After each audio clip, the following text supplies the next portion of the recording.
ओम श्री हनुमते नमः। नमस्कार। दुख कैसे दूर करें, अंक 4 में आप सभी लोगों का स्वागत है। आज हम लोग मृत्यु से प्राप्त दुखों को दूर करने या फिर कम करने के उपायों पर बात करेंगे। एक बात यहाँ ध्यान दीजिएगा, कोई भी उपाय या मुक्ति का प्रयास सर्वश्रेष्ठ समाधान नहीं होता। यह आदर्श स्थिति नहीं होती। इसमें कुछ न कुछ खोने की संभावना होती है और इसीलिए साधु संत मना करते हैं। पर हम लोग संसारी लोग हैं, लेन देन की भाषा जानते हैं, कुछ ले देकर संकट से निकल जाना चाहते हैं, इसलिए उपाय खोजते हैं। जबकि आदर्श स्थिति होती है स्वीकार करना, जो कुछ मिल जाए, जो कुछ पा जाए, उसको स्वीकारना। मटके को तो फूटना ही था, हो सकता है 2 घंटा पहले फूट गया हो। अब मृत्यु के संदर्भ में यह हम स्वीकार नहीं कर पाते हैं, और अगर यह सच स्वीकार कर लें तो फिर क्या दुख क्या सुख। पर ज्ञान होते हुए भी दुख के कारण अज्ञानियों की तरह हम आचरण करते हैं, और इसीलिए इसी क्रम में हम उपाय सोचते हैं। तो आज हम लोग मृत्यु जनित दुख को दूर करने या फिर कम करने के उपायों पर चर्चा करेंगे। मृत्युंजय महादेव की शरण में चलेंगे और देखेंगे बाबा ने सती की मृत्यु के बाद क्या किया और हम लोग उसमें से क्या ले सकते हैं। श्री रामचरितमानस में इस प्रकरण से संबंधित कुछ चौपाइयां दोहे हैं। आइए पहले इनका हम लोग पाठ कर लें। शंकर सहज स्वरूप सम्हारा, लागी समाधि अखंड अपारा। सती त्याग का अमोघ संकल्प जब बाबा ने लिया तो कैलाश पहुंचकर पहला काम जो किया वह था अपने स्वाभाविक रूप को संभालना, और उसके बाद उनकी अखंड और अपार समाधि लग गई। जब ते सती जाई तनु त्यागा, तब ते शिव मन भयहु विरागा। जपहि सदा रघुनायक नामा, जहाँ तहाँ सुनहि राम गुण ग्रामा। बाबा दुखी होकर जब से सती ने अपना शरीर त्याग किया तब से मन से वैरागी हो गए, और वे सदा ही श्री रघुनाथ जी का नाम जपने लगे, और जहां जहां राम जी की कथा होती वहां सुनने लगे। चिदानंद सुख धाम शिव विगत मोह मद काम, विचरहि महि धरि हृदय हरि, सकल लोक अभिराम।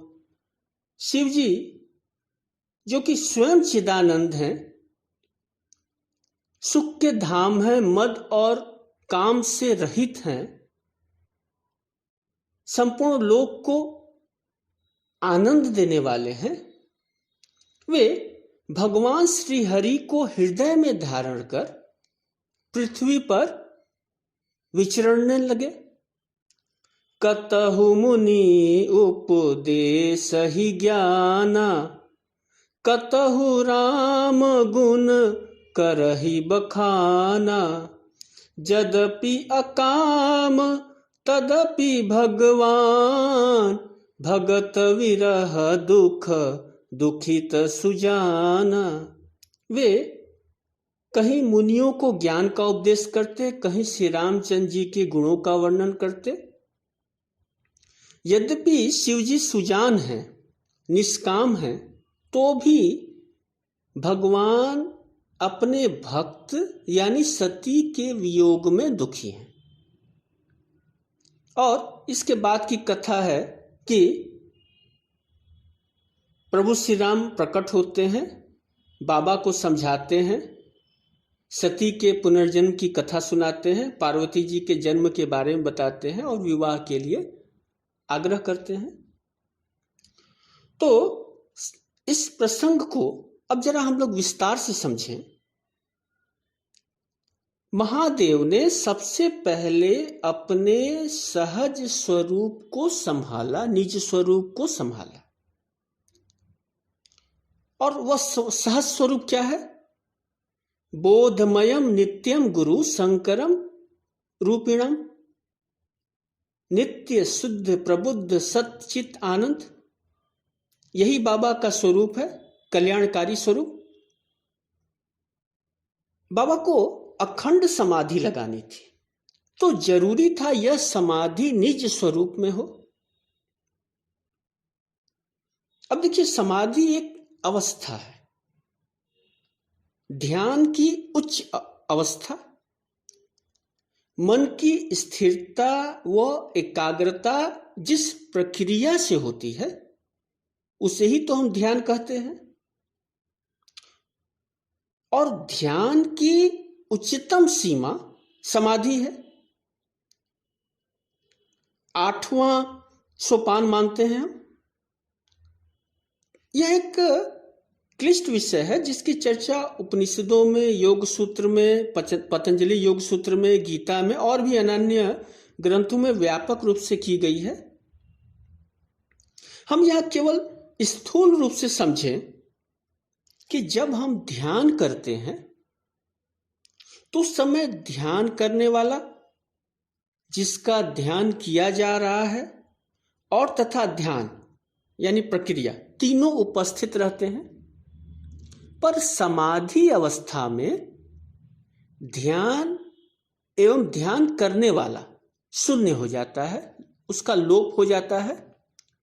सिर्फ जिसका ध्यान करता है वही बचा रहता है। भक्ति मार्ग में यह पूर्ण समर्पण हुआ।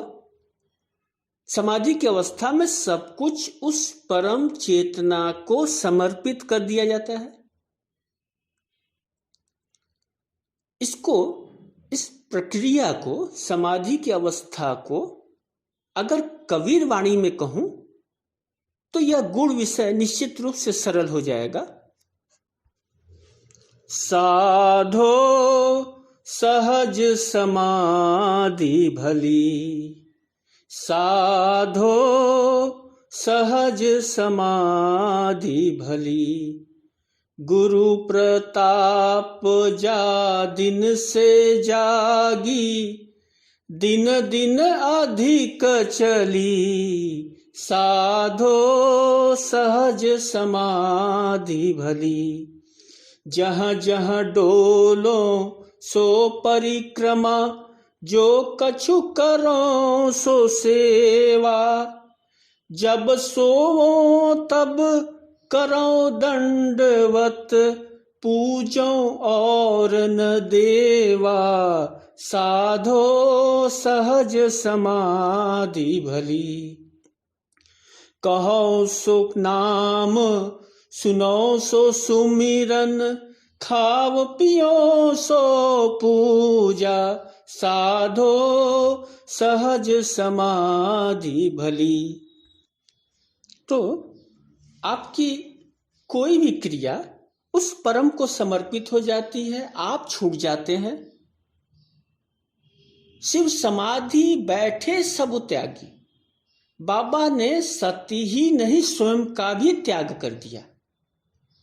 और जब स्वयं की उपस्थिति खत्म हो गई तो कहाँ सुख कहाँ दुख, सब तिरोहित। तो यह बाबा की समाधि थी। आप सोच रहे होंगे कि इसका लाभ और यह कठिन कार्य हम कर पाएंगे कि नहीं। देखिए, मृत्यु से दुख मिलता है, मन व्यथित होता है। दुख हमें 3 स्तर पर मिलता है: शोक, मोह और भय। मृत्यु एक घटना है जो घट चुकी है। एक व्यक्ति जो हंस बोल रहा था, प्रत्यक्षतः था, अब इस जीवन में दोबारा नहीं मिलेगा। उसकी कुछ बातें, कुछ कर्म याद आते, यही तो शोक है। और यह स्मृति आधारित है, यानी आप जितनी गहरी स्मृति से सोचेंगे दुख बढ़ता जाएगा। अब हम लोग शोक क्यों मनाते हैं? जो आया है सो जाएगा ही। अखबारों में तो हम लोग नित्य पढ़ते हैं कि अमुक आदमी मर गया, अमुक आदमी की मृत्यु हो गई, दुर्घटना, भूकंप वगैरह, हजारों लोग मर गए, पर हम दुखी तो उतना नहीं होते हैं। दुख स्वजन की मृत्यु से हम ज्यादा दुखी होते हैं। इसका कारण मोह है, लगाव है। मृत व्यक्ति से हमारा एक संबंध था, हमारा वह हिस्सा था, सुख दुख का साथी था। ये जो लगाव है यही हमारे दुख का कारण है। बाबा काकभुसुंडी कहते हैं, मोह सकल व्याधिन कर मूला, तिनके पुनि उपजह बहुशूला। सबसे बड़ा दुख, सबसे बड़ा रोग तो मोह है, जो सभी दुखों का कारण है। मोह से मन व्यथित होता है, दुखी होता है। फिर मृत्यु से भय की उत्पत्ति होती है, एक आशंका कि आगे क्या होगा। मृत्यु से मरण का स्मरण हो जाता है, जीवन की क्षण भंगुरता दिख जाती है। तो मोह से आप देखिए, हमें शोक भी मिलता है और मोह से हमें भय भी मिलता है। और इनको अगर हम कालखंड में देखें तो शोक भूतकाल का विषय है, भय भविष्य का है, मोह वर्तमान से जुड़ा होता है।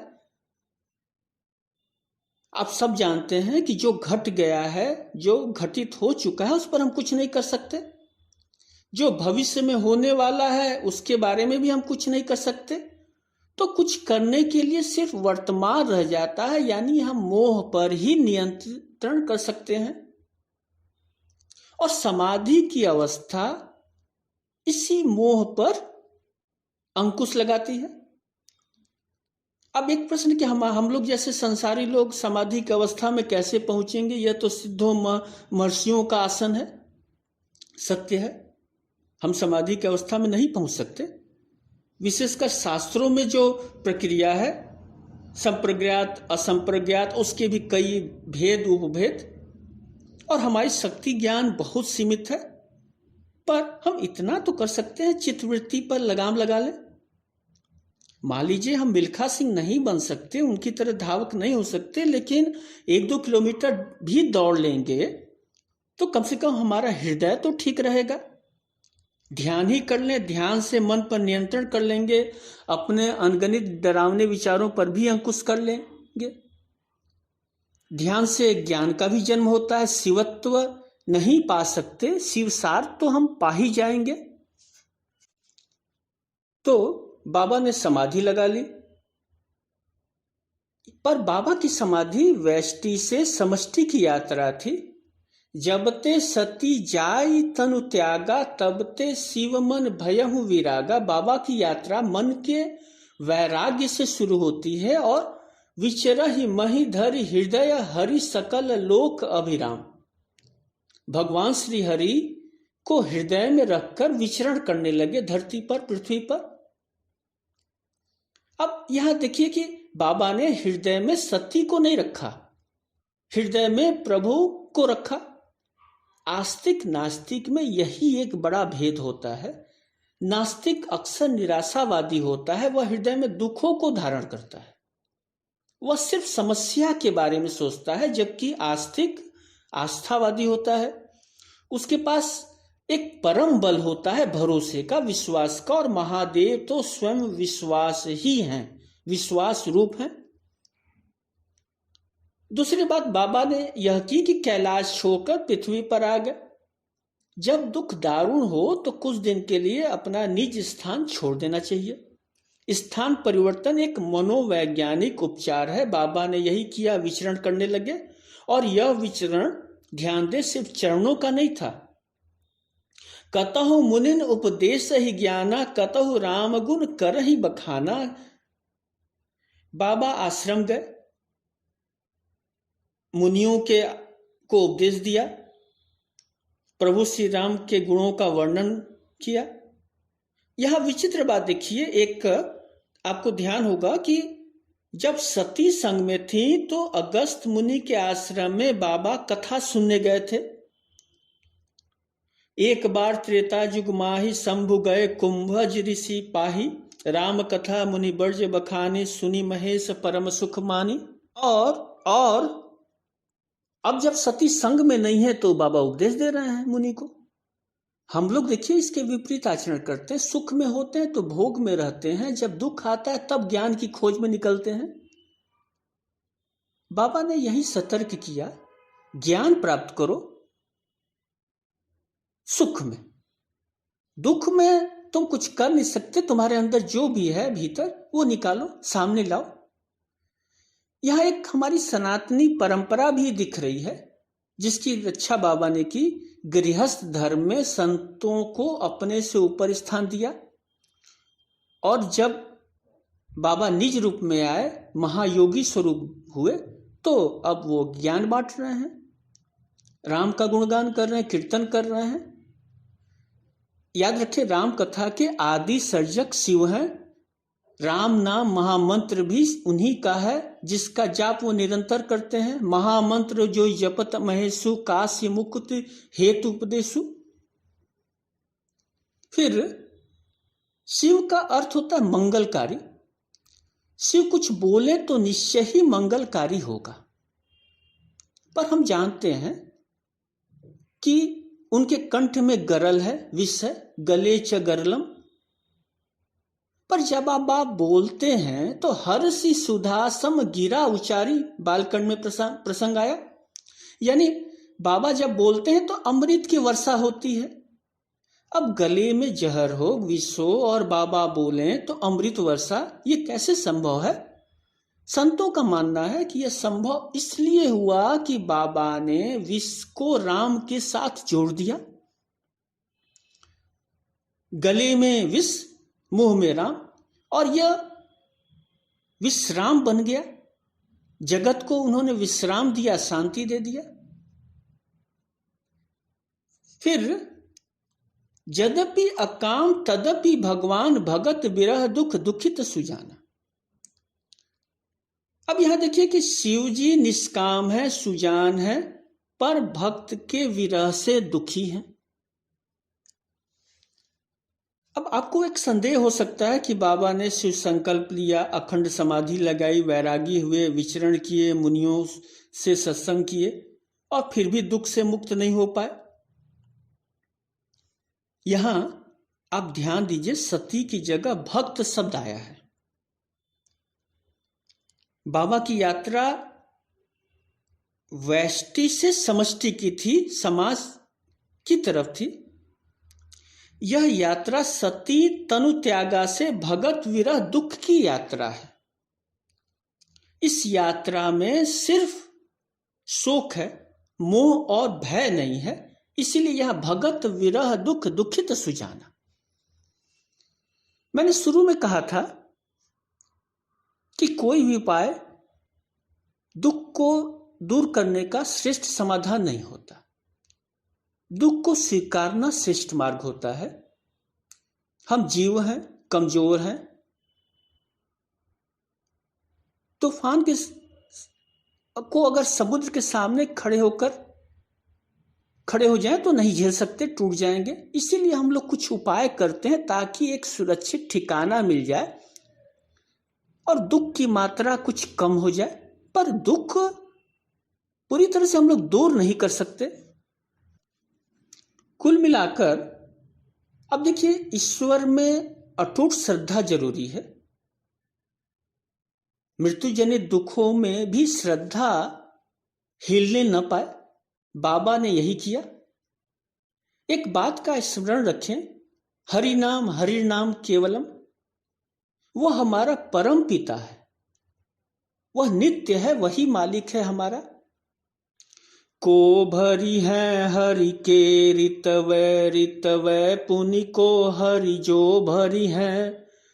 उथ पै ते ही को जे ही राम, उथ पै थपी हैं ते ही को हरि जो टरी हैं।